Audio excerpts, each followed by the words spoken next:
Good evening students. Today we are going to discuss about the very next topic of our chapter heredity and evolution. Last class में हमने समझा था कि आपका monohybrid cross क्या होता है और पनेट स्क्वायर क्या होता है, ठीक है। और इस वीडियो में हम समझने वाले हैं नेक्स्ट टॉपिक के बारे में जो कि आपका डायहाइब्रिड क्रॉस। तो सभी साथ के साथ नोट बनाते चलें और समझते चलें इन्हें, ठीक है। तो देखते हैं डायहाइब्रिड क्रॉस होता क्या है। देखिए मैंने टेबल पहले बना ली है क्योंकि लेंथी हो जाता है वीडियो, तो अभी समझेंगे डायहाइब्रिड क्रॉस क्या होता है। ये वो क्रॉस होता है जिसमें कि आपका टू कैरेक्टर्स के बीच में क्रॉस किया जाता है पी प्लांट के, ठीक है। उस क्रॉस को हम क्या बोलते हैं? Dihybrid cross. तो हम लिखेंगे सभी द क्रॉस बिटवीन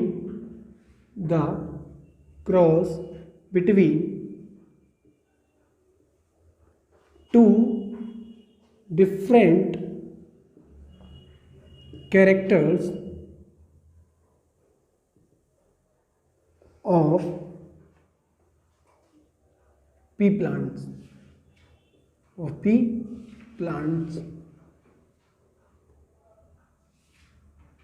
ठीक है।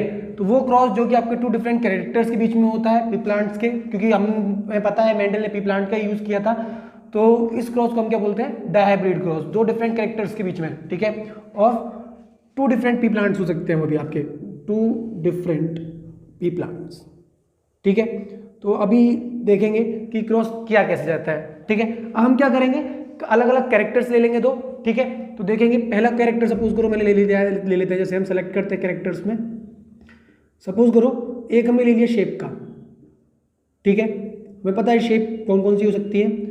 देखिए शेप ऑफ सीड की बात कर रहे हैं हम यहाँ पर। तो देखिए राउंड भी हो सकती है, ठीक है, जिसे कि हम कैपिटल आर से रिप्रेजेंट करेंगे, ठीक है। रिंकल्ड भी हो सकती है जिसे कि हम स्मॉल आर से रिप्रेजेंट करेंगे, क्लियर है।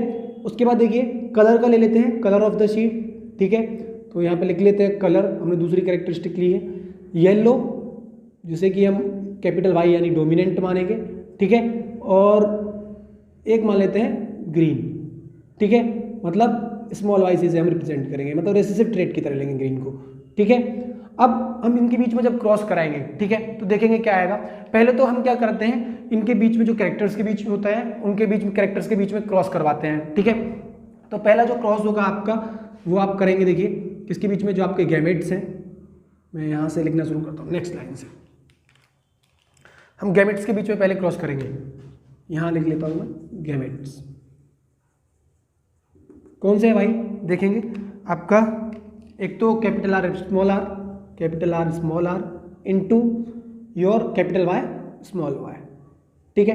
इनके बीच हम क्रॉस करवाते हैं और देखेंगे, और फिर क्रॉस में जो रिजल्टेंट आता है, देखेंगे इसके रिजल्टेंट क्या आएंगे। देखो कैपिटल आर का जब कैपिटल वाई से करवाएंगे तो आएगा आपका कैपिटल आर कैपिटल वाई, ठीक है। जब कैपिटल आर का हम किससे करवाएंगे? स्मॉल वाई से, तो कैपिटल आर स्मॉल वाई, ठीक है। और जब इस स्मॉल आर का कैपिटल वाई से करवाएंगे तो स्मॉल आर कैपिटल वाई, और जब इस स्मॉल आर का स्मॉल वाई से करवाएंगे तो स्मॉल आर स्मॉल वाई, ठीक है। तो ये आपका F1 जनरेशन इसमें निकल करके आएगा, ठीक है। तो सभी डालेंगे, ये आपका हो गया F1 जनरेशन,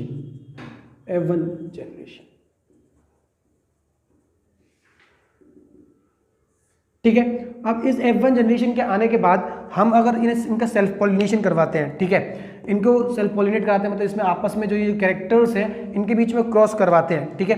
तो उस क्रॉस को हम रिप्रेजेंट करते हैं पनेट स्क्वायर की फॉर्म में ही, ठीक है। तो इस तरीके से, क्योंकि ये बहुत ज़्यादा लाइनी हो जाता है तो सब कुछ मिक्सअप हो जाता है, मैसअप हो जाता है, तो इसीलिए हम इसे टेबल की फॉर्म में करते हैं, ठीक है। तो हम क्या करते हैं, देखिए इनका सेल्फ पॉलिनेशन करवाते हैं, ठीक है, इनके बीच में क्रॉस ऑन सेल्फ पॉलिनेशन, ठीक है। सेल्फ पॉलिनेशन के बाद क्या होता है कि ये जो स्पीसीज हैं कुछ इस तरीके से आती हैं। देखिए हमें करना क्या है, ये जो है इनको ऑर्डर से सीक्वेंस वाइज इस साइड रखना है और इस साइड रखना है। तो देखिए मैंने इसमें रख दिया है सबसे पहले कैपिटल आर कैपिटल वाई, फिर capital R small R capital Y small Y.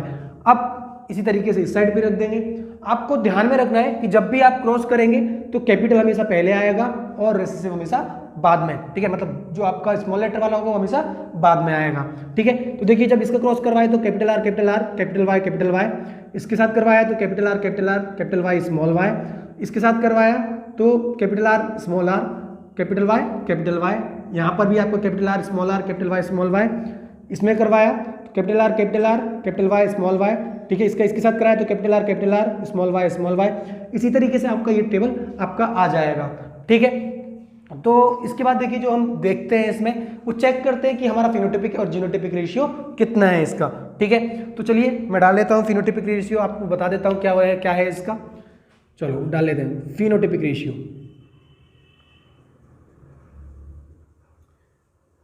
देखिए जो इसका फिनोटिपिक रेशियो आता है वो आता है आपका 9:3। कितना आता है? 9:3:1, 9:3:1। ठीक है, ये इसका फिनोटिपिक रेशियो आता है। कैसे आता है वो मैं आपको समझा देता हूं। देखिए अब इसको समझने के लिए देखिए हमारे पास, हम देखते हैं ये जो हमारे पास आया है क्रॉस न्यूक्लियर करके, ठीक है, तो हम इनमें चेक करते हैं कि उनका जो फिजिकल स्ट्रक्चर है, फिनोटिपिक रेशियो क्या करता है, फिजिकल स्ट्रक्चर को उसको डिफाइन करता है कि भाई उसके बीच में रेशियो क्या है, कितने अगर राउंड है, कितने रिंकल्ड है, कितने ग्रीन है और कितने येलो है। ठीक है, तो हमें पता है, देखेंगे कि कैपिटल आर और कैपिटल वाई कैसा होगा। कैपिटल आर आपको पता है राउंड है और कैपिटल वाई क्या है, येलो। तो एक कंडीशन तो आपकी ये होगी, राउंड और येलो कितने हैं, राउंड एंड येलो आपको पता करने हैं। ठीक है, उसके बाद देखेंगे दूसरा है कैपिटल आर स्मॉल वाई, मतलब राउंड और ग्रीन, तो आप लिखेंगे राउंड एंड ग्रीन। उसके बाद देखेंगे नेक्स्ट वन क्या है आपका, ये रिंकल्ड एंड येलो। ठीक है, रिंकल्ड एंड येलो कितने हैं आपके,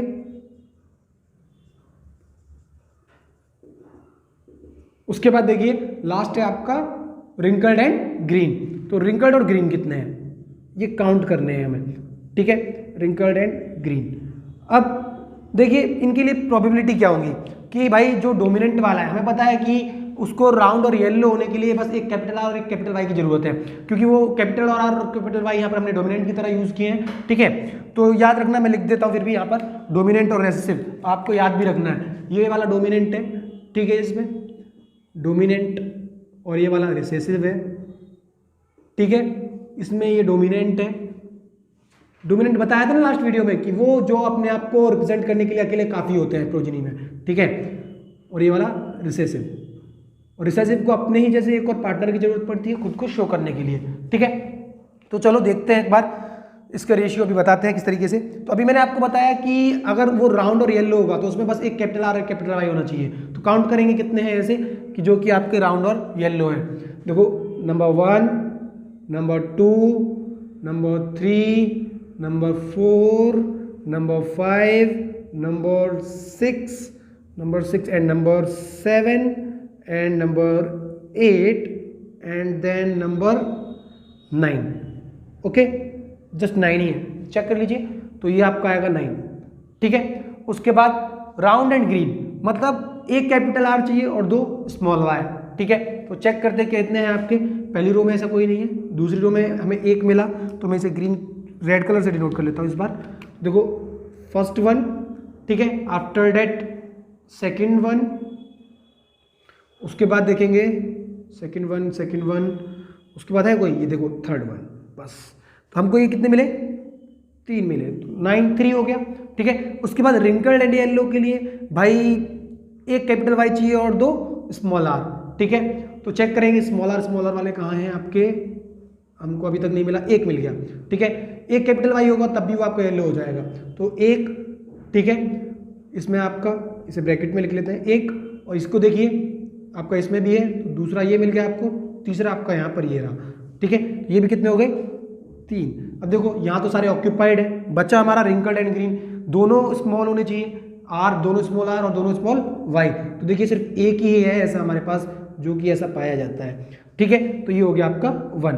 और अगर आपका रेशियो 9:3, 3:1 नहीं आता इस तरीके से, तो समझ लीजिए कि कहीं ना कहीं आपने क्रॉस में मिस्टेक की है। ठीक है, so it's all about your dihybrid cross. और अब आपका काम है कि आप क्या करें, मुझे इसका जीनोटिपिक रेशियो कमेंट सेक्शन में मेंशन करके बताएं। ठीक है, मैं बता देता हूं आपको क्या होता है जीनोटिपिक रेशियो में। आपको जितने भी सीक्वेंस आए हैं इन सीक्वेंसों को एक साथ लिखना है। ठीक है, और फिर इन्हें काउंट करके उनके आगे 1 2 3 4 जितने भी हैं वो इसमें उन्हें लिखना है और बताना है मुझे। ठीक है, so now let us move on to the next topic. इसके बाद जो हम डिस्कस करते हैं, जिसे स्क्रीनशॉट लेना ले लीजिए। ठीक है, अब चलो हम देखते हैं इसके बाद नेक्स्ट टॉपिक क्या पढ़ने वाले हैं हम। इसके बाद हम पढ़ेंगे मेंडल्स लॉ, कि भाई लॉ कौन कौन से दिए थे उन्होंने। ठीक है, चलो कर दो रेस, देखते हैं।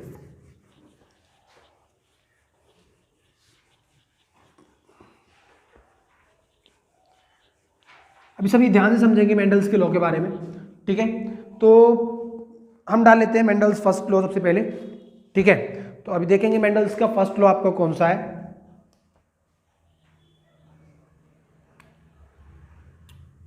इसके बाद मेंडल्स फर्स्ट लॉ, ठीक है। अब देखिए मेंडल्स लॉ फर्स्ट लॉ को हम लॉ ऑफ डोमिनेंस भी कहते हैं, ठीक है। तो आप डाल लेना ब्रैकेट में, और या फिर इस तरीके से लिख लिए, और law of dominance, law of dominance, ठीक है। तो चलिए समझते हैं कि ये लॉ क्या कहता है, ठीक है। इस लॉ के हिसाब से देखिए बताया जाता है कि ये जो इस लॉ में जो मेंडल थे उन्होंने ये बताया था कि जो कैरेक्टर्स होते हैं, ठीक है, वो स्मॉल डिस्क्रीट यूनिट्स के द्वारा कंट्रोल किए जाते हैं, जिन्हें कि हम फैक्टर बोलते हैं। एक्चुअली जो मेंडल थे वो जीन्स को फैक्टर कहा करते थे, ठीक है। तो हम इसमें यही बताते हैं सबसे पहली चीज, अकॉर्डिंग टू दिस लॉ डाल लेंगे सभी, according to this law, according to this law, first point, characters are controlled by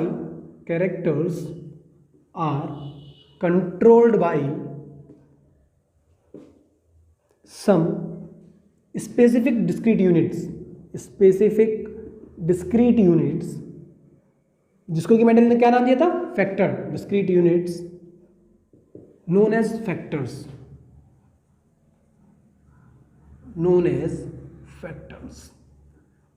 clear है, समझ में आ गया। उसके बाद देखिए दूसरी चीज उन्होंने क्या बताई थी, उन्होंने बताया था कि जो फैक्टर होते हैं वो हमेशा किस चीज में होते हैं, पेयर्स में प्रेजेंट होते हैं, ठीक है। तो लिखेंगे next point, factors are always present in pair, are always present in pair, वो हमेशा प्रेजेंट होंगे किसमें, पेयर में, समझ में आ गया। और थर्ड चीज उन्होंने क्या बताई थी इसमें इंपॉर्टेंट, वो ये बताई थी कि जो डिसिमिलर पेयर होगा फैक्टर का, ठीक है, उसमें से एक डोमिनेंट होगा और एक रेसेसिव होगा, ठीक है। तो लिखेंगे in a dissimilar pair of factor, in a dissimilar pair of factor, one member is dominant and the other is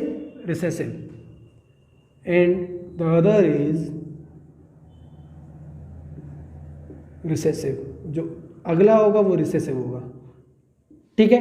clear हो गया सभी को मेंडल्स फर्स्ट लॉ और लॉ ऑफ डोमिनेंस। चलिए इसके बाद देखते हैं सेकंड लॉ क्या कहता है, ठीक है, तो वो समझेंगे। तो सभी डाल लीजिए Mendel's second law, Mendel's second law, ठीक है।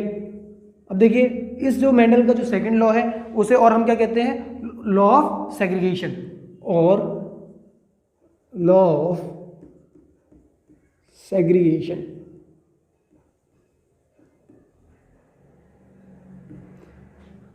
ठीक है। अब इस लॉ में क्या बताया जाता है वो समझेंगे ध्यान से। देखिए इस लॉ के अकॉर्डिंग ये बताया जाता है कि जो कैरेक्टर्स होते हैं, पेरेंटल कैरेक्टर्स होते हैं, ठीक है, वो परमानेंट ब्लेंडिंग शो नहीं करते हैं, ठीक है। हो सकता है कि वो F1 जनरेशन में शो ना हो रहे हो, बट लेकिन वो F2 जनरेशन में रिकवर हो जाते हैं, ठीक है। रिकॉल कीजिए आपने जो पढ़ा था मोनोहाइब्रिड क्रॉस, उसको रिकॉल कीजिए और देखिए कि उसमें हमने जब पहले क्रॉस किया था तो देखा था कि पहले जो थे सारे थे एक जैसे थे, और उसमें जो पेरेंटल कैरेक्टर था वो डिसअपियर हो गया था, लेकिन जब उनको सेल्फ पॉलिनेशन कराया तो वो जो रेशियो 3:1 में आ गया, मतलब जो पेरेंटल कैरेक्टर था वो रिकवर हो गया था, ठीक है। तो लिखेंगे इस अकॉर्डिंग टू दिस लॉ, क्या कहते हैं इस अकॉर्डिंग, इस लॉ के हिसाब से Mendel, according to this law no parental allele show permanent blending, कोई भी परमानेंट ब्लेंडिंग नहीं दिखाता है, ठीक है। परमानेंट ब्लेंडिंग कैसे नहीं दिखाता है, इफ दे डिसअपियर, अगर वो डिसअपियर हो गया है, ठीक है, अपीयर इन F1 जनरेशन, कहां पर, F1 जनरेशन में, ठीक है, then it will be recovered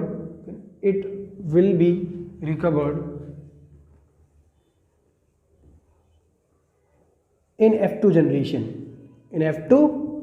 generation. I hope आप सभी को समझ में आ गया होगा। नहीं आया तो देखो अभी एग्जाम्पल के साथ देख लीजिए कि किस तरीके से इसको हम करते हैं। आपको याद होगा कि हमने जो पेरेंट्स लिए थे जब पी प्लांट के बीच में क्रॉस किया था, ठीक है, तो जो हमने पेरेंट्स लिए थे उसमें, ठीक है, तो वो लिए थे हमने जो कंडीशन ली थी, जब हमने कंडीशन ली थी तो वो प्योर कंडीशंस ली थी, capital T into capital T small T, sorry small T, यही ली थी, ठीक है, pure homozygous condition.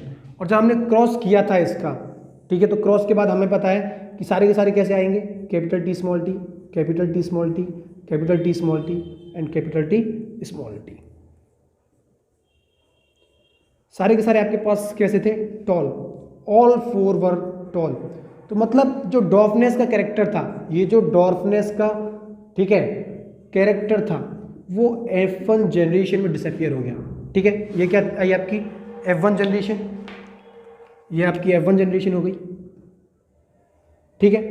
F1 generation में देखिए जो पेरेंटल कैरेक्टर था डॉर्फनेस का, वो ब्लेंडिंग शो कर गया, ठीक है। लेकिन हुआ क्या कि जब इनका सेल्फ पॉलिनेशन करवाया, क्या करवाया, after self pollination, F1 generation का सेल्फ पॉलिनेशन कराया, ठीक है।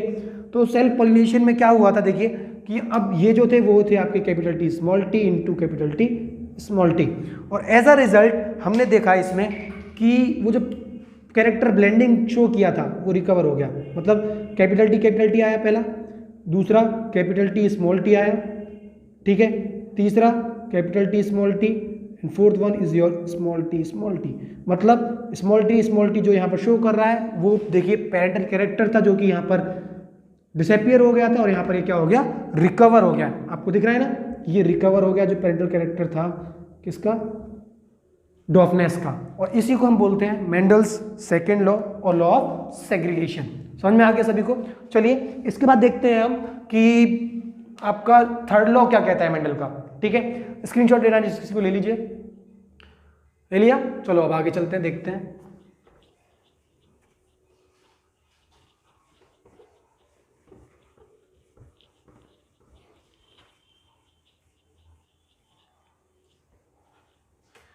इसके बाद देखिए मेंडल का थर्ड लॉ क्या है, ठीक है, मेंडल्स थर्ड लॉ, और क्या कहा जाता है इसे, और law of independent assortment, law of independent assortment,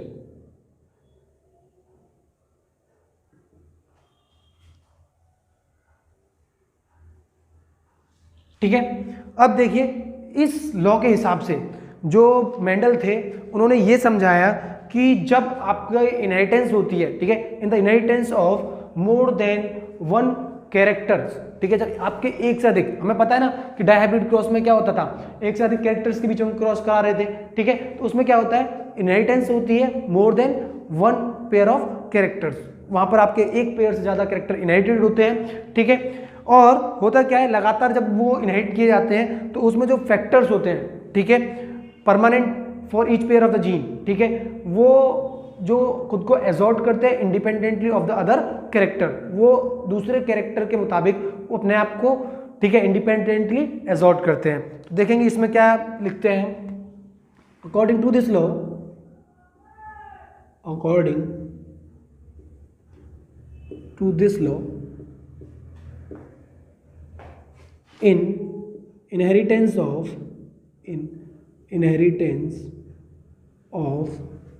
more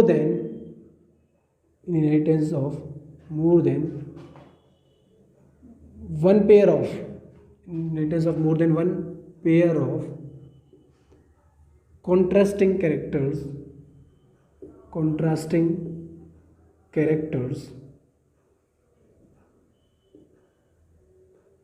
ठीक है।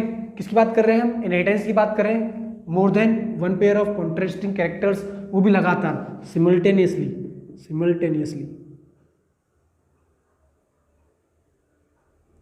ठीक है। The factor for each pair of gene, जो फैक्टर होता है हर एक पेयर की जीन के लिए, for each pair of gene assort independently, assort मतलब खुद को एक्सप्रेस करता है, एजॉर्ट इंडिपेंडेंटली ऑफ, किसके इंडिपेंडेंटली खुद को एजॉर्ट करेगा उसमें, ठीक है, other pairs, of other pairs.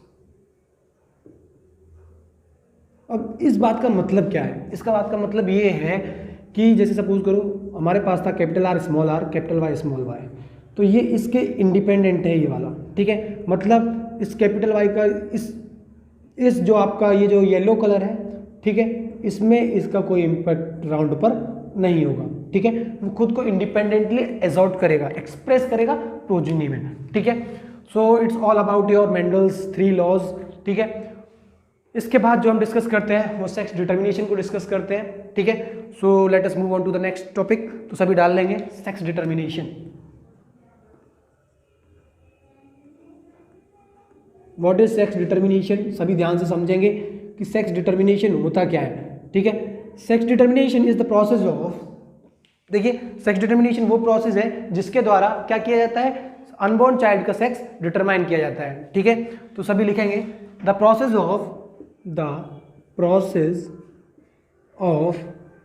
Determining the sex of unborn child is known as sex determination,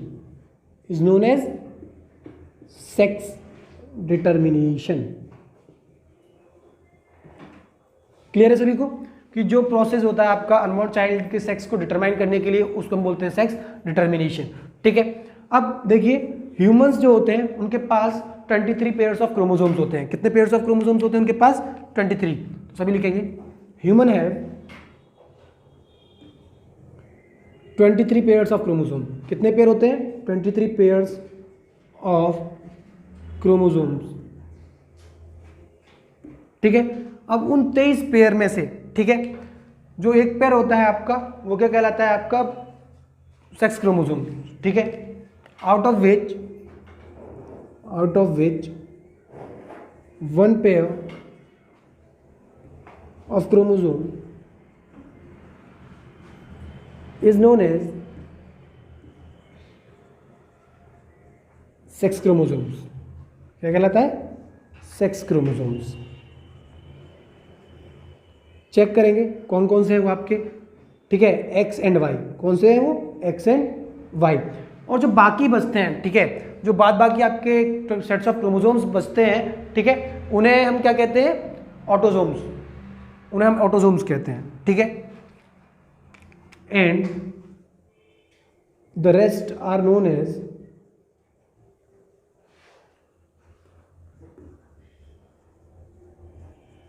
autosomes। Clear है सभी को इतना? अब देखिए हम क्रॉस को समझेंगे। इसमें जो मेल होता है, ठीक है, उसके पास देखिए अभी मैं लिख लेते हैं यहाँ पर मेल और यहाँ पर फीमेल, ठीक है। मेल के पास आप सभी को पता है दे रिलीज स्पर्म, ठीक है। फीमेल प्रोड्यूस ओवम, ठीक है। जो स्पर्म होता है वो कैरी करता है आपका एक्स एंड वाई क्रोमोसोम, ठीक है। और जो ओवम होता है वो कैरी करता है आपका एक्स क्रोमोसोम। मतलब फीमेल के पास एक्स क्रोमोसोम होते हैं, ठीक है। तो ऑब्वियस सी बात है कि इनको यहाँ से एक्स हम क्रॉस करवाएंगे। उसके बाद देखेंगे इनके बीच में जब क्रॉस होता है, ठीक है, तो देखते हैं क्या होता है। जब मेल से एक्स क्रोमोसोम फीमेल के एक्स के साथ कंबाइन करता है, ठीक है, तो प्रोड्यूस होते हैं, जो बेबी होता है वो होता है आपका बेबी गर्ल, ठीक है। क्या होता है? बेबी गर्ल, ठीक है। And when the Y chromosome of father, ठीक है, fuses with X chromosome of mother, ठीक है, तो जो चाइल्ड होता है वो क्या होता है? Baby boy. क्लियर है सभी को? तो आपको बताना है, इसके अभी लिखवाऊंगा अभी, ठीक है, डोंट वरी। तो ये आपको क्राइटेरिया है, इसके थ्रू आपको क्रॉस शो करना है, ठीक है। अब देखेंगे इसे लिखेंगे कैसे, ठीक है। तो हम इसमें बताते हैं female have x set of chromosome, उनके पास दोनों एक्स होते हैं, ठीक है। वेयर एज फादर के पास कौन से होते हैं, X Y set of chromosome,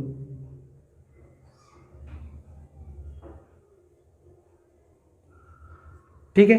अब आपको ये दिख रहा है भाई कि उनके पास सिर्फ एक्स ही क्रोमोसोम है, तो ऑब्वियस सी बात है कि फीमेल से सिर्फ क्या मिलेगा, एक्स, ठीक है। तो हम लिखते हैं when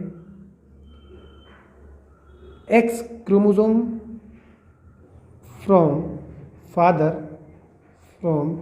father fuses with female chromosome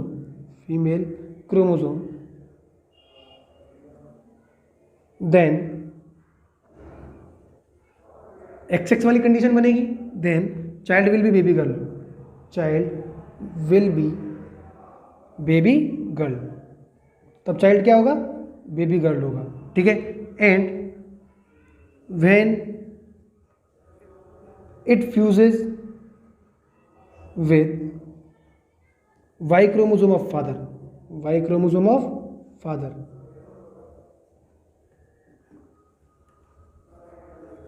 जब मदर का एक्स क्रोमोसोम किसके, फादर के वाई के साथ फ्यूज करेगा, तब क्या होगा, child will be a baby boy,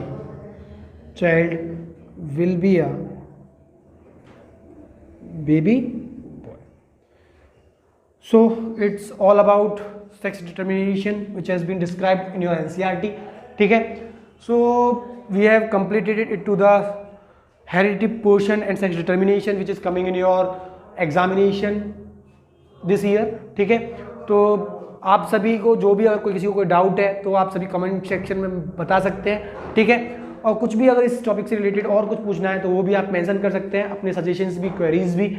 और ज़्यादा से ज़्यादा इस वीडियोस को उन स्टूडेंट्स के साथ शेयर करें those who can not afford the coaching classes, और हमारे इंडिया को कोचिंग फ्री कंपनी बनाने में हमारी मदद करें। Thanks for watching it till the end, please like, comment, share and subscribe.